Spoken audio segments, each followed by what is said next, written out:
Welcome to the latest First Voice podcast, brought to you by First Voice magazine, the official flagship magazine of the Federation of Small Businesses, and the go-to podcast for news, tips, and important information for small businesses. In this episode, we will be discussing IR35 and what you need to do as a small business owner if you use contractors and you haven't yet addressed the issue. IR35 finally came into force back in April after a year-long delay due to the pandemic, and is HMRC's move to assess whether a contractor is a genuine contractor rather than a disguised employee, as they put it, for the purposes of paying tax. It's a big issue for any business that uses contractors, as it puts the onus on the businesses to assess whether the role is a genuine contractor role or not, and it's estimated it will affect 60,000 businesses, 200,000 agencies, and around 500,000 contractors in the UK. Now, given the disruption caused by the pandemic and Brexit, many businesses haven't yet put the wheels in motion on that. And while HMRC has suggested it will allow a soft landing of the rules, the time for businesses to act is now. Therefore, today we will look at what you can do now to protect your business from falling foul of IR35 rules. We will do that with the help of our guest today, Tony Woodhead, Operations and Business Transformation Consultant and an IR35 Specialist. So let's get straight to it. Tony, thanks for joining us. Yeah, thanks very much for having me. Good to have you here. Right, look, let's start with a brief overview in layman's terms, if you don't mind, of exactly what IR35 is and why it was brought in. I know it's one of those terms that people may have heard but might not fully understand. Absolutely. So first thing to note is that IR35 is not new. When the HMRC used to be called the Inland Revenue, IR35 was brought in then in the year 2000, and it was called Inland Revenue 35. In 2017, the employment law was changed, and it became the off-payroll tax, and it was introduced only into the public sector. Now, in April 2021, that rule has now been extended to the private sector, and is now in force. What has changed as part of that introduction is a reform to who makes the decision about whether that law is applicable or not. And that's what the big thing here is, and why there is such a big hoo-ha about it, because making that determination is a now piece of law, and to make a payment to a contractor without making a determination is deemed illegal. So there is a lot to do around this. It's not massively complicated, and as I said, it's been around for a long time. So there's a lot of people already have been compliant with this rule for a very long time. But let me give you a quick overview of what the reform is. So previously, IR35 meant that a contractor could make a determination on whether they were working for their client as a deemed employer or whether they were a genuine contractor. So, for example, if I was a consultant and I went into a firm to help them make a bit of change, a bit of business transformation, and it was project-based, they were one of many clients. I went in on a Wednesday, or I would send one of my colleagues along. I would be considered to be a contractor, and therefore IR35 rules do not apply to me because I'm a self-employed person. I run my own business. I'm separate to that person. However, if I went into their office on Monday morning at 9 a.m. and I left at 5 and repeated that over and over, if I picked up the phone and said, "Hi, my name's Tony Woodhead from X, Y, and Z firm," that I was sitting in their office, using their phone, using their laptop, sitting behind their Chinese wall, I would be deemed employee. So that means that I should be paying HMRC the right national insurance and PAY tax. The business as well that employs me as a contractor needs to pay their contributions too. So that is a pension contribution, holiday, sick, and the other mandatory employment law payments. And most importantly, their employee national insurance of 13.8%. And that's what this reform is set up to do. It is to change who makes the determination of whether a contractor is a deemed employee, and making sure that both the employee and the employer pay the right contributions. Yeah, brilliant. That's a really good overview, Tony. I appreciate that. Pleasure. And you touched on the fact there that the onus is on businesses now to deem whether they're using somebody in a genuine contractor role or whether they're effectively taking on the role of an employee, but as a contractor for tax purposes, and that'll affect an awful lot of our audience as small and medium-sized businesses, because they will be using a lot of sort of contractor and casual staff, right? That's right. And so, how exactly will that affect them in their day-to-day, and what are the risks for them of not doing this now? So the risks are it is actually illegal to pay a contractor without making an assessment of whether they are inside or outside of IR35. That came into law on the 6th of April 2021, so is law now. And so people's payments that are happening to contractors right now are subject to this law. As you said earlier, HMRC are looking at a soft launch for this, but we have had, it was supposed to come live in 2020, now it's 2021, so there has been a lot of time around this to get ourselves compliant. So whilst we're coming up to June the 1st, HMRC has patience will rapidly decay, but what's very important is not only have we got to make it right, and become compliant in the future, but we also must make sure that we're taking a note of what's happening now in the businesses, so that if HMRC want to look back at those people who have been employed as contractors since April, and making sure that the diligence has been done and the compliance has been met in a retrospective way. Superb. So it's clearly a big issue, and it's clearly a pressing issue. So the big question is, how do you assess for IR35? Absolutely. And this is the big bone of contention. So first of all, it's worth noting about who is subject to IR35. Now, if you're a company and you are hiring contractors, there is such a thing as the small business exemption. And that small business exemption means that if you are having a turnover of 10.2 million or less, a balance sheet of no more than 5.1 million or less than 50 staff, then you have small business exemption. What this doesn't mean, though, is that everybody who works for you, all the contractors who work for you, are exempt of IR35. The only thing it means is the reform to the IR35 change rule now is not valid to that company. So if you're a small business, you don't have to make the determination of whether a contractor is a contractor, but the contractor still needs to make their own determination. They're still liable by IR35. So they could work for a small company, but they still must make sure that they are IR35 compliant. And so that's the first thing. What it means is that the rest of the companies who are making a turnover of more than 10.2 million, are subject to these rule changes. So they need to make what's called a stated determination, and they need to make a stated determination whether the working practices of that contractor would make them a deemed employee or make them a contractor. It is their responsibility, their legal requirement. And when they make the determination, a letter goes out to the contractor to say, this is my statement of determination, and they have 30 days to object to that, and etc. We'll go into the processes a little bit more later on. But what's important is that the company makes that stated determination. There is a couple of ways to do this. The one that HMRC wants you to do is the CESS tool, which is Check Employment Status for Tax. They have an online tool that many people will have heard of. It has come under a lot of criticism because whilst it does look at the employment status, what it does is it forgets, or rather it assumes that everybody has a mutuality of obligation to each other. And that basically means that the company has an obligation to give the contractor work, or the contractor is obligated to work for the contractor, for the employee. And that's not always straightforward. CESS does not take into account this.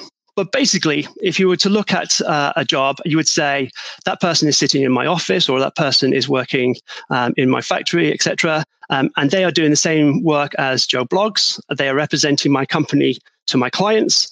They're going to be inside IR35. It's It's going to be difficult to make these determinations without using the tool, but you can make a determination on your own. Now, this is called manual determination, and if you are a whiz in employment case law, then absolutely go for it. But it's very time consuming. You have to make that assessment. And then if you are investigated by HMRC, you need to prove that that employment case law is accurate. And then the third way is you would use an online tool or an online third party, like IR35 Shield, which is an AI-driven solution. And if you're bringing in tens of thousands of contractors or millions of pounds worth of contractors per year, then that's probably the right way to go because it's very quick, it's cost-effective, and it's very it's not time-consuming. You can get through an awful lot of contractors in a very short period of time. But right now, I think the best way to do it is by Assessed, even though I said it was under criticism. Assessed is the only tool that's actually recognized by HMRC. It's their own tool, and it's recognized. And if you put a status determination forward that says, I used Assessed and I was honest on that form, then they won't contradict the outcome from it. So that's very good. Yeah, brilliant. That's really good insight. And, there are sort of number of knock-on effects for businesses, I guess, from IR35, aren't there? Given that often, bringing people in as a contractor is beneficial to them. They're able to ramp up how much they use those contractors as and when they need them. They're also able to bring in sort of specialists for a short period of time when they need it, and then to turn that resource off again. So there's quite a significant knock-on effect of this. That's absolutely right. And you hit the nail on the head there when you said you can bring specialists in. And this is where it becomes quite difficult. You're also looking at people who are come under the subject of this law, being large corporations. And I work with lots of large corporations who are made up of very small deposits of companies. So inside the big brand are small companies that are in competition with small boutiques. And those small boutiques, while they don't have to make this determination, they can allow their contractors to make their own determination, and therefore they're not taking off the PAYE or the national insurance at source. That employee can do that by themselves, looking at their own books at the end of the year. So it makes the competition with the large corporations and the smaller businesses really quite tight. And one of the organizations I work with is a very large holding company for advertising agencies and creative agencies and media agencies in the UK. It's one of the largest employers. And their companies are made up of these very small marketing creative people, but they have to bring in specialists. One of the medical agencies there, they bring in heart surgeons to write a column for them. Now that for me would sit outside IR35. You're hiring a specialist, and they're coming in from 7 hours in a surgery down in Bart's Hospital, and they're going to write a little column for you for one of your publications. That for me is outside of IR35, but that's a status determination on that person still needs to be made. There is still risk involved. There still needs to be accountability and proof to HMRC that that person is outside of IR35 and the determination has been made correctly. So competition is a knock-on effect, which means also trying to retain or buy or retain staff becomes much more difficult as well.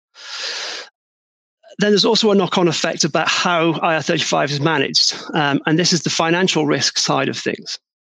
A lot of companies are turning to umbrella companies as the solution, and it is a viable solution. But there are again complications on how the employee side of things is paid for, and this is where we're moving into some serious territory. If you're hiring a contractor through an umbrella company, that umbrella company becomes the end user. They're the employer, and they're selling that contractor on to you, but they're selling it to you as workforce. That means that the contractor is an employee of that umbrella company, and the umbrella company will take away PAYE, national insurance at source, and pay their contractor on usually on a 0 rate hours. They'll pay them their day rate. But what's upsetting about this, and actually what's unlawful about this, is that sometimes the employer costs are also passed on to the contractor. So the contractor gets the deductions, but they're also getting deducted for pension contribution, for apprenticeship levy, and most importantly, for employer national insurance, the 13.8%, which means their take home is dramatically less. And so when they come in for a role where it's paying national wage, minimum wage, their take home is not national minimum wage at all. And as I said, this is unlawful practice, and there is risk about this as well. If a contractor says that they've had these deductions taken from them, they can take claim against the umbrella company, and likewise, the umbrella company it could prove that the end user, the client, could be in full knowledge of this. And so, big companies who are using umbrella companies because they don't want to spend any more money. They don't want to have that risk of employer national insurance, and they're seeing this as a way out, are in fact creating risk of the liability. They're creating the risk of liability from this practice. Yeah, fantastic. And that sort of risk of deliberate action. There's sort of risk to small businesses of just getting this wrong, I guess, as well. And one of the things that we've seen come into the market, as we often do when new legislation or new rules come in, is an insurance product. So we've seen sort of IR35 insurance. Is that something that you think is useful to small businesses and something they should explore if they use a high volume of contractors and they're nervous? It is. Again, another subject. Yes, insurance against HMRC investigation is probably useful. But before anybody goes out and buys a specialist IR35 insurance, what they should do is they should look at their current insurance and see whether they have whether there's a section there around a tax, and especially tax investigation, because it may cover IR35. So they may already be covered for this. Contractors could look into it as well, because the risk to contractors, if they are seen to be inside IR35 when they've claimed this to be outside, the risk to them could be up to 100% of their salary. So HMRC could say, actually, between this period and that period, you're inside IR35, and they could take 100% of their salary as a fine. So the risk to them is huge. IR35 insurance is set up so that you can, if HMRC come to investigate, and it does take time for them to, they will come in, they will look at the books, they will shred it. There is time, inconvenience, there's stress involved. So insurance around that is very useful. But what IR35 insurance shouldn't be used for is for trying to get away with circumnavigating the rules. Just saying, I'm going to buy IR35 insurance, therefore, and I know that this is my risk. My risk is 13.8% on my years of my contractor cost for the year, and the insurance will pay that off. Well, the insurance company won't pay that off. If you deliberately are avoiding paying HMRC, then your insurance is going to be null and void. So insurance companies who come in and say, yes, we'll protect you if HMRC investigate you, are expecting you to be inside law. They're expecting you to be working inside the law. So yes, yes, it is. But no, it shouldn't be seen as a security blanket. Yeah, as is the case with all insurance, I would say. Just a final point then, really, in terms of you're out in the market, you're operating in the market. How are firms handling this? It feels like it's a pretty complex area. From your experience, are small businesses attempting to tackle this themselves, or are they looking to bring in consultants to try and help sort of get this in order for them? What sort of trend are you seeing around that? Well, this goes across a whole spectrum of ways of working.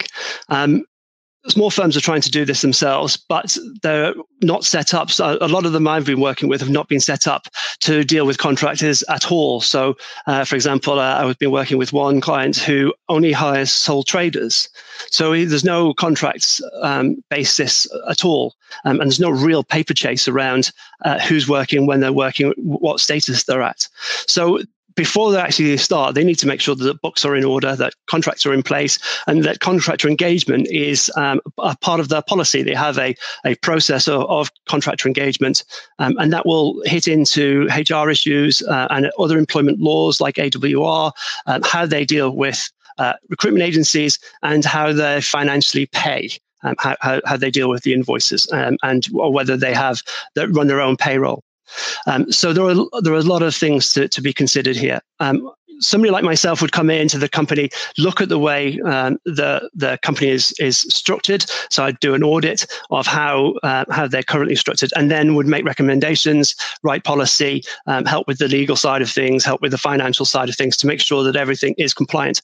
There is an awful lot of compliance around here, and the HMRC will be looking at all of these aspects. So you've got to make sure that everything is ticked. And I would suggest that if a small business is spending a good portion of their yearly budget on contractors, then they should be looking at speaking to a consultant like myself, or most importantly, speaking with HMRC as soon as possible, so that they can get the best help and advice from the right people. Yeah, that's a really good message, and I think a really good message to wrap on. Thank you so much, Tony, for lending your expertise and Pleasure. for providing such a thorough overview of what's clearly a complex issue, and one that the small businesses are still grappling with quite a bit, and probably will be for a little while to come. I'd also like to thank our audience for tuning in and listening to our latest podcast. Please do subscribe to the First Voice podcast to receive regular updates and guidance on the big issues affecting you and your businesses. And do please also remember that you can find a whole host of additional webinars, podcasts, and other content on the First Voice website at firstvoice.fsb.org.uk. Thanks very much for tuning in.